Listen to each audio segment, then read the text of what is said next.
where I learned a game, but I definitely remember that this was a game I learned from Wayne Bryan. And so this game is called Cupcake, but oh wait, no. Okay, I don't usually remember where I learned a game, but this game I definitely learned from Greg Patton, who I'm not related to, but this game is called Cupcake. And there's a long story behind that. I'm not going to tell the story, but this game is also called Torpedo by Greg Patton, but we call it Cupcake, and that's because you're going to feed a lot of cupcakes to these players on this side, and they're going to smash them. All right, so here's the setup. You're on this side, and you've got three people at the net, and actually this player needs to be a little further over so that they can be out of the way of the feed. All right, and the way it works is all three players will touch the basket, and then you will say go. And so this player right here will run back and touch the back fence and return.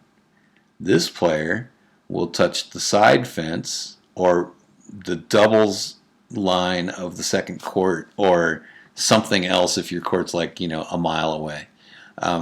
Just find something that they have to run to that is going to be challenging for them. Same thing on this side.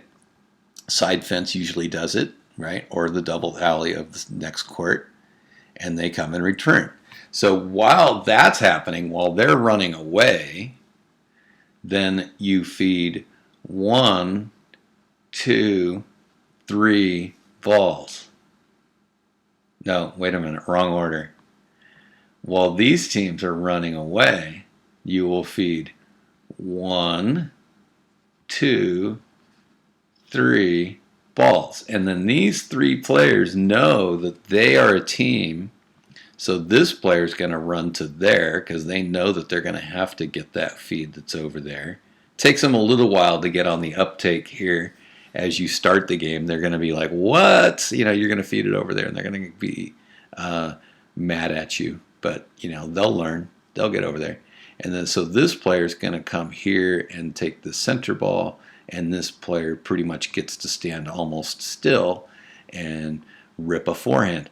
So left-handers, it's up to you if you want to try to feed them forehands, but I'm a big fan of making lefties develop a really strong backhand.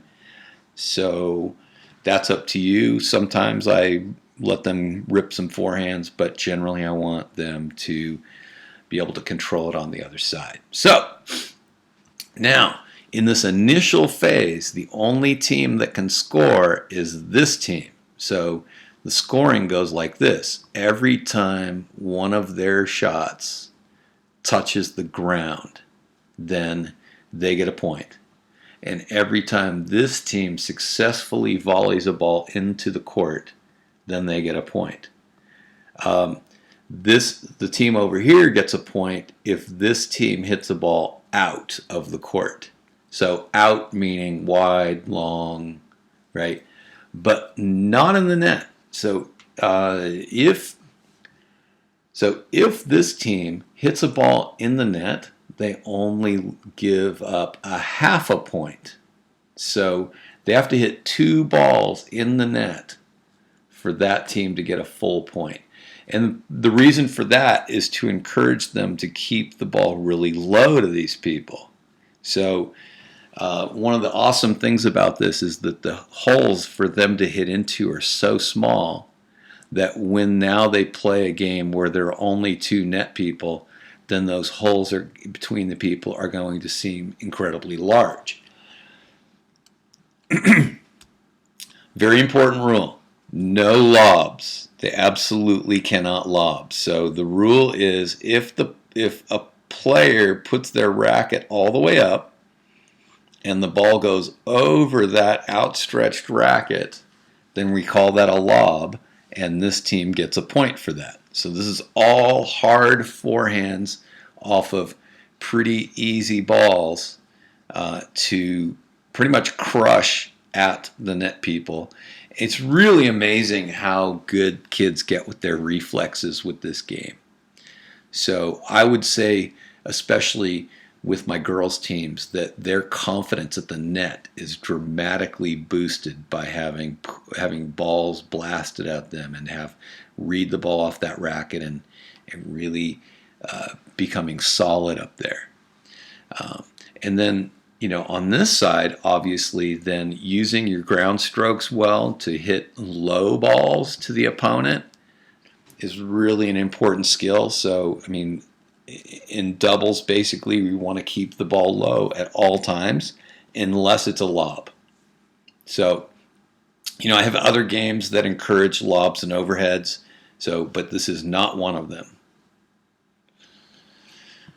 So then the scoring, how does it work? All right, so just to reiterate, this team gets a point for every successful volley they make in the court, or they get a point for every time this team misses wide or long, or if they lob.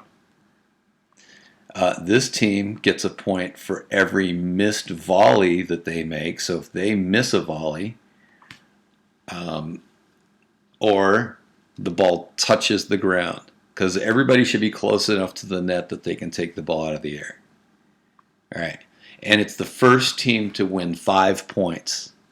So if this team were to win 5 points, then I yell out, go, go, go, go, go, go, and then these three obviously have to get out of the way so those three can get over on this side, because now these three are going to run out. So while these three are running, then I give these three the 1, 2, 3 shots, and they have more or less an open court to hit into. So sometimes they can end up being ahead 3-0. But it's actually pretty hard to win this game. So 3-0 doesn't necessarily give you an automatic win. But, I expect to see this team win 1 or 2 points on these. And your better players will do that against weaker players. So it's also good to sort of stagger your better players along in here so you don't have like a little super group that comes up and destroys all the little kids. That's a really important thing. Sprinkle the talent throughout. And anyway, that's pretty much it. No.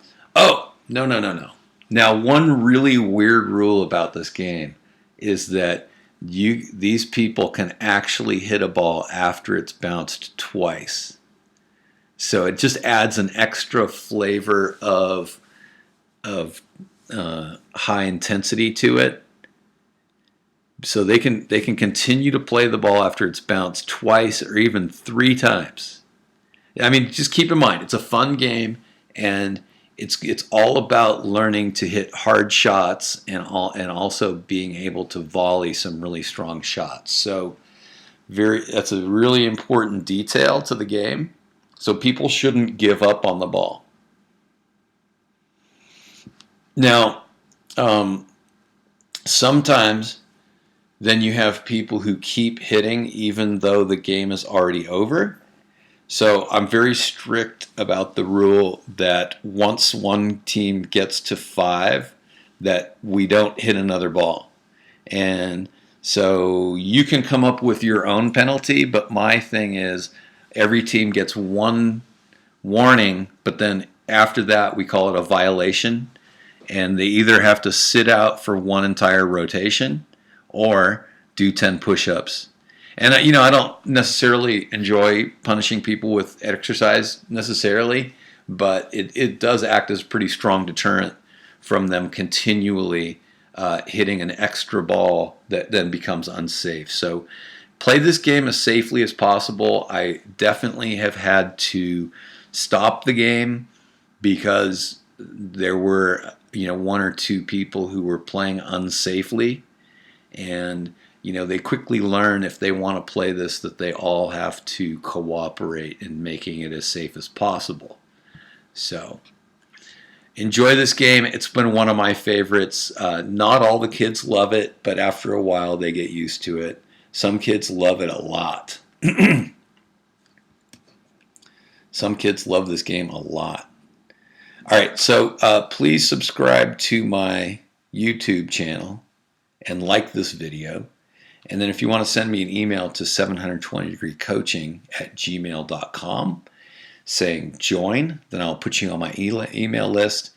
I'll put you on my email list, and you'll get this stuff directly in your inbox, along with, some other stuff, some blog posts, and other goodies, other shorter videos, longer videos, interviews with great coaches, blah, blah, blah. All right. So thanks for watching.